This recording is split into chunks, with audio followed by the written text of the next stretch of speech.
चलिए तो शुरू करते हैं हम लोग आज का क्लास। सबसे पहला सवाल से एमसीक्यू करेंगे हम लोग, है ना।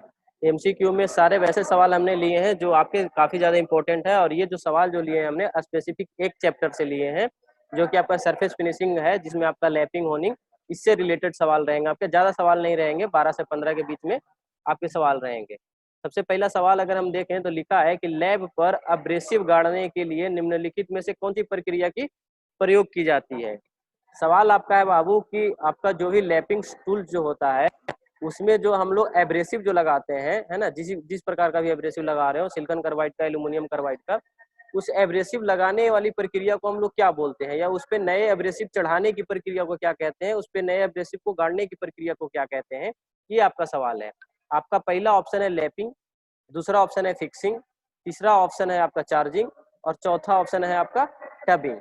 राइट आंसर जो आपका इसका होगा, जो भी हम लोग नए जो एब्रेसिव हम लोग लैपिंग टूल्स पे जो लगाने का जो काम करते हैं बाबू, उसको हम लोग बोलते हैं चार्जिंग, है ना। मीन्स कि अपने लैपिंग टूल्स को चार्ज करना या उस पे एब्रेसिव लगाना, ऐसे प्रोसेस को हम लोग बोलते हैं चार्जिंग। तो आपका जो सही आंसर जो हो जाएगा क्या हो जाएगा, यानी कि चार्जिंग। बात करेंगे दूसरे सवाल की।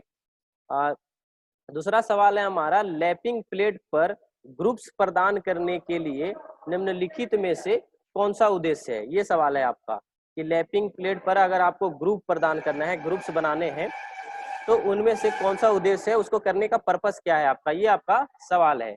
ऑप्शन देखेंगे हम लोग बारी बारी से। फर्स्ट ऑप्शन है आपका लैपिंग पेस्ट लगाए रखना, ये क्या ये हो सकता है। दूसरा है आपका फ्रिक्शन को कम करना। तीसरा ऑप्शन है आपका कटिंग चिप्स को एकत्र करना यानी जमा करना। या फिर चौथा ऑप्शन है आपका लैपिंग प्लेट्स की डिस्टॉर्शन को रोकना, है ना। तो इनमें से आपका कौन सा आंसर हो जाएगा, इसके बारे में बात करेंगे। तो जब भी हम कोई लैपिंग प्लेट्स पे जो ग्रुप्स जो प्रदान किया जाता है बाबू, उसका जो पर्पस होता है, लैपिंग का जो पेस्ट होता है ना, उसको लगाए रखने के लिए। लैपिंग का जो पेस्ट होता है, जो उस पे हम लोग फिनिशिंग करने के लिए, चिकना करने के लिए जो लैपिंग प्लेट्स पे जो हम लैपिंग पेस्ट लगाते हैं, उसको रेगुलरिटी उसकी बनाए रखने के लिए, उसको मतलब उस वहां से हटे नहीं, है ना, उसी पे जकड़ा रहे, पकड़ा रहे, इस वजह से हम लोग क्या करते हैं, लैपिंग प्लेट्स पे ग्रुप प्रदान करते हैं। तो इसका जो सही जो आंसर हो जाएगा आपका लैपिंग प्लेट्स को पेस्ट को लगाए रखना, है ना।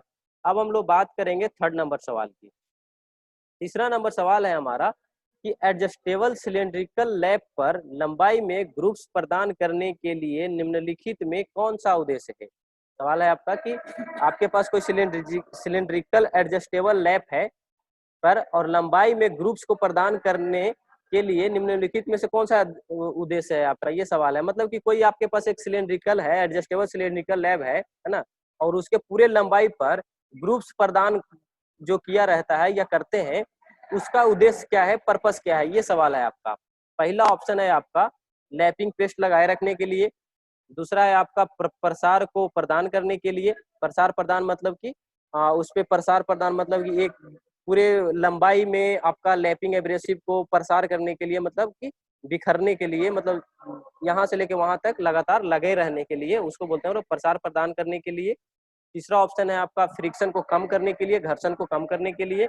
चौथा ऑप्शन है आपका एडजस्टेबल सिलेंड्रिकल लैब की डिस्टॉर्शन को रोकने के लिए। ये चार सवाल है, ये चार ऑप्शन है आपके।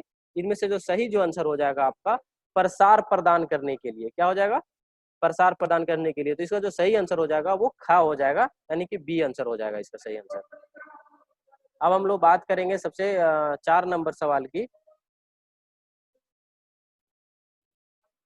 4 नंबर सवाल देखेंगे ध्यान से। 4 नंबर सवाल है आपका, क्या कह रहा है 4 नंबर सवाल। 4 नंबर सवाल कह रहा है कि कार्य क्रिया के दौरान यानी कि ऑपरेशंस के दौरान निम्नलिखित में से कौन सा हॉर्निंग मशीन का ग्रूवमेंट है ना। ये सवाल है आपका कि कार्यकारिणी के दौरान जो भी आप ऑपरेशन के दौरान जो भी निम्नलिखित में से कौन सा हॉर्निंग मशीन का ग्रूवमेंट है, ये सवाल है आपका। पहला आपको मतलब कहने का मतलब सीधा सीधा है कि हॉर्निंग मशीन जो है वो आपका किस तरह से मूवमेंट करता है ना, वो सवाल है आपका। पहला है हॉरिजेंटली मूवमेंट, दूसरा है वर्टिकली मूवमेंट, तीसरा है आपका रेसिप्रोकेटिंग मूवमेंट, और चौथा है आपका वर्टिकली और रेसिप्रोकेटिंग बोथ, है ना। वर्टिकली करता है और रेसिप्रोकेटिंग करता है, ऐसे ऐसे वाले मोशन। वर्टिकली मोशन और रेसिप्रोकेटिंग मोशन, हॉरिजेंटली मोशन आपको समझाने की जरूरत नहीं है, आप जानते हैं। हॉरिजेंटली वो मोशन जो कि ये वाले एक्सिस पे मूवमेंट करता है, वर्टिकली मोशन वो जो ऐसे सीधे मूवमेंट पे करता है, और वर्टिकली और रेसिप्रोकेटिंग, कहने का मतलब ये ऐसे ऐसे मूवमेंट कर रहा है और रेसिप्रोकेटिंग कर रहा है, मीन्स कि ऊपर नीचे ऐसे अप डाउन कर रहा है, रोटरी में नहीं, ऐसे घूम के नहीं, ऐसे रेसिप्रोकेटिंग मोशन कर रहा है और वर्टिकली कर रहा है ना। ये 4 ऑप्शन है आपके। तो इसका जो सही जो आंसर हो जाएगा आपका वो घ हो जाएगा, यानी कि चौथा ऑप्शन हो जाएगा। ये जो घ डी ऑप्शन जो है आपका वो सही आंसर हो जाएगा। आपका हॉर्निंग मशीन जो है वो ऑपरेशंस के दौरान जो मूवमेंट करती है वो आपका वर्टिकली करती है और रेसिप्रोकेटिंग करती है। मतलब वर्टिकली मतलब ऐसे ऊपर नीचे करती है, और रेसिप्रोकेटिंग मतलब ऐसे, है ना, मोशन करती है। तो इसका सही आंसर घ हो जाएगा। आगे बात करेंगे 5 नंबर सवाल की। 5 नंबर आपका सवाल है कि नॉन फेरस मेटल की हॉर्निंग करने के लिए निम्नलिखित में से किस एब्रेसिव का प्रयोग किया जाता है। नॉन फेरस मेटल कहने का मतलब जैसे आपका कॉपर हो गया, एल्यूमिनियम हो गया, ब्रास हो गया, इन सब पे अगर आपको हॉर्निंग करना है जिसमें नॉन फेरस मेटल है, मीन्स उसमें लोहे की मात्रा नहीं है, और ऐसे मेटल्स का आपको हॉर्निंग करना है, तो किस एब्रेसिव का प्रयोग करेंगे आप, है ना। ये आपका सवाल है।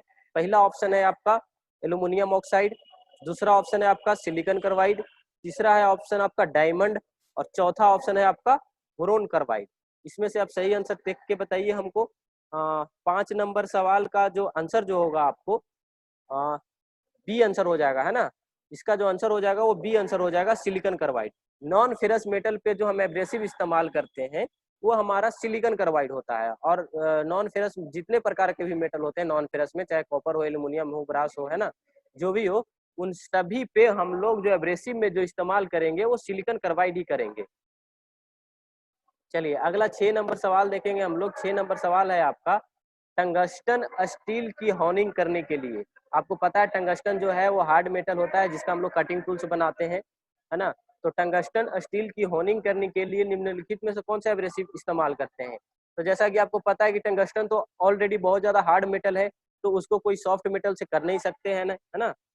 तो इस पे हार्ड मेटल की हॉर्निंग करने के लिए हमारा एब्रेसिव भी जो होगा वो हमें हार्ड ही होना चाहिए। इस वजह से हम लोग देख लेते हैं ऑप्शन में क्या क्या है। एल्यूमिनियम ऑक्साइड नहीं, क्योंकि ये उतना हार्ड नहीं है, टंगस्टन से हार्ड नहीं है, इस वजह से इसका इस्तेमाल नहीं करेंगे। दूसरा है सिलिकॉन कार्बाइड, ये भी नहीं, इसका हम लोग नॉन फेरस मेटल पे करते हैं इस्तेमाल। तीसरा है आपका डायमंड, डायमंड जो कि काफी ज्यादा हार्ड होता है मटेरियल में, मीन्स की पदार्थ में सबसे ज्यादा हार्ड पदार्थ क्या है, डायमंड है, हीरा। तो हीरे का एब्रेसिव का इस्तेमाल करते हैं हम लोग टंगस्टन जैसे मटेरियल की हॉर्निंग करने में। तो इसका जो सही जो आंसर हो जाएगा आपका वो ग ऑप्शन हो जाएगा, यानी ग हो जाएगा, डायमंड आपका सही आंसर हो जाएगा। 7 नंबर सवाल देखेंगे हम लोग। 7 नंबर सवाल है हमारा कि गेजों की लैपिंग करने के लिए निम्नलिखित में से किस एब्रेसिव का प्रयोग करते हैं। आपको पता है गेज भी जो है वो हार्ड मटेरियल से बनाए जाते हैं और सुपर फिनिशिंग किए जाते हैं उसके, है ना। तो गेज का जो लैपिंग करेंगे वो भी हम लोग अच्छे मटेरियल से करेंगे, अच्छे एब्रेसिव से करेंगे, है ना। तो इसका ऑप्शन हम लोग देख लेते हैं 7 नंबर में क्या क्या ऑप्शन में है। पहला है आपका एल्यूमिनियम ऑक्साइड, दूसरा है सिलिकॉन कार्बाइड, तीसरा है डायमंड, और चौथा है बोरोन कार्बाइड। इनमें से कौन सा हम लोग करेंगे। तो इसमें जो हमारा हो जाएगा जितने भी प्रकार के जो आपके गेज जो होते हैं, और गेज का जो हम लोग लैपिंग करते हैं, और लैपिंग के लिए जो एब्रेसिव इस्तेमाल करते हैं वो हमेशा बोरोन कार्बाइड का इस्तेमाल करते हैं। किसका करते हैं, बोरोन कार्बाइड का। तो इसका सही आंसर जो हो जाएगा आपका वो डी हो जाएगा। यहाँ तक किन्हीं को दिक्कत नहीं होनी चाहिए। आगे हम बात करेंगे 8 नंबर सवाल की। 8 नंबर आपका सवाल है बाबू कि सॉफ्ट स्टील की लैपिंग करने के लिए निम्नलिखित में से किस एब्रेसिव का प्रयोग करते हैं।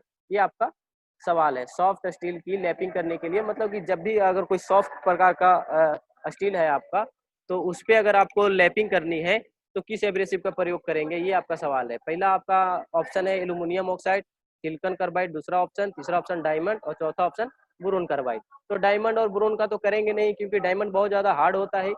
तो इस वजह से जो इसका जो सही आंसर जो हो जाएगा आपका वो एल्यूमिनियम ऑक्साइड हो जाएगा। एल्यूमिनियम ऑक्साइड का इस्तेमाल हम लोग सॉफ्ट स्टील की लैपिंग करने के लिए करते हैं, है ना। अब हम लोग बात करेंगे 9 नंबर सवाल की। तो 9 नंबर सवाल है आपका, ध्यान से देखेंगे। 9 नंबर सवाल है आपका कि फ्लैट लैप प्लेटों को, फ्लैट लैप प्लेट को, कोई एक आपके पास लैप प्लेट है जो कि फ्लैट है, उसको बनाने के लिए निम्नलिखित में से किस मटेरियल का प्रयोग किया जाता है ना। फ्लैट यानी कि समतल, लैप प्लेट को बनाने के लिए किस मटेरियल का प्रयोग किया जाता है, ये आपका सवाल है।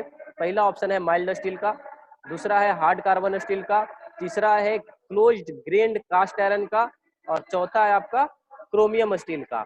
इसमें से आपको आंसर बताना है, तो इसमें आपका आंसर जो हो जाएगा वो क्लोज्ड ग्रेन्ड कास्ट आयरन का हो जाएगा, है ना। इसका सही आंसर वो हो जाएगा। जो लैपिंग प्लेट जो बनाया जाता है वो हमेशा कास्ट आयरन का सबसे ज्यादा बनाया जाता है। किसका बनाया जाता है?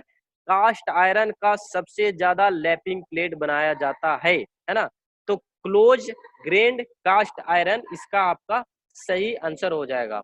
अब हम लोग बात करेंगे इसमें आज के लेक्चर की सबसे लास्ट क्वेश्चन की, है ना। आज का सबसे लास्ट सवाल है हमारा 10 नंबर सवाल। 10 नंबर सवाल है आपका कि लैपिंग के बारे में निम्नलिखित में से कौन सा कथन सही नहीं है। क्वेश्चन समझने की जरूरत है। कह रहा है लैपिंग के बारे में कौन सा कथन जो है सही नहीं है ना, नहीं कह रहा है, तो इस चीज का ध्यान रखना है। और ऑप्शन की ओर चलते हैं। पहला ऑप्शन है आपका कि यह एक धीमी प्रक्रिया है। दूसरा ऑप्शन है आपका कि यह एक एब्रेसिव प्रक्रिया है, जो कि सही है, एब्रेसिव प्रक्रिया है। तीसरा है आपका इसमें बॉन्डिंग एब्रेसिव प्रयोग किए जाते हैं, मीन्स एब्रेसिव का बॉन्डिंग प्रयोग किए जाते हैं। और चौथा ऑप्शन है आपका लैपिंग से बहुत अधिक टॉलरेंस प्राप्त की जा सकती है, मतलब लैपिंग करने के दौरान जो टॉलरेंस जो है वो बहुत अधिक आएगी, है ना। ये आपके 4 ऑप्शन है। तो इसका आंसर चलिए आप मैं बता देता हूँ। इसका जो सही आंसर जो होगा कि इसमें बॉन्डिड एब्रेसिव प्रयोग किए जाते हैं, जो कि बिल्कुल गलत है। ये पूछ भी रहा है कि कौन सा कथन सही नहीं है, तो ये वाला सही नहीं है। थर्ड ऑप्शन जो आपका है इसमें बॉन्डेड एब्रेसिव प्रयोग की जाते हैं, जो कि बिल्कुल गलत है। यह एक धीमी प्रक्रिया है, ये बिल्कुल सही है। इसमें एब्रेसिव का प्रयोग किया जाता है, ये भी सही है। और लैपिंग से बहुत अच्छी टॉलरेंस प्राप्त की जा सकती है, ये भी सही है। लेकिन इसमें बॉन्डेड एब्रेसिव प्रयोग नहीं किए जाते हैं, मीन्स के एब्रेसिव का बॉन्ड प्रयोग नहीं किया जाता है ना। तो इस वजह से आपका सी ऑप्शन सही हो जाएगा, जो कि इस पे नहीं होता है ना। चलिए यहाँ तक बढ़िया है। कोई दिक्कत समझने में किसी को दिक्कत नहीं आई होगी, उम्मीद करते हैं। मिलेंगे अब आपको हम अगला अगला अगला जो चैप्टर जो हमारा होगा उसमें हम लोग बात करेंगे और भी कुछ इंपॉर्टेंट सवाल की, जो एक स्पेसिफिक चैप्टर से लेंगे और